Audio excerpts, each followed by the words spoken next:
Hi, my name is Zach, and yes, I have purchased Ted's woodworking plans.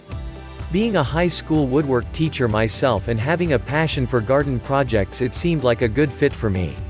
I also couldn't argue with the deal. 16,000 woodwork plans. But after my purchase, I noticed that there seems to be a bit of animosity towards Ted and this product, which seems to derive from the aggressive marketing and sales tactics used to sell the product.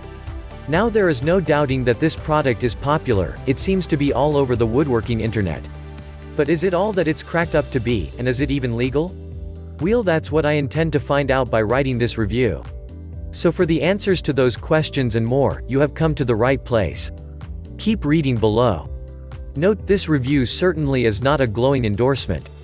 After writing it and researching Ted's woodwork plans, I really think that you need to make up your own mind. Disclosure: if you decide to purchase Ted's woodworking and you click a link on this website, I will receive a commission from the sale. But my commission does not change the price in any way. It is $67, although I show you a cunning way to get it for $47 below, whether you click the link or not. Anyhow, let's get on with what is in Ted's woodworking.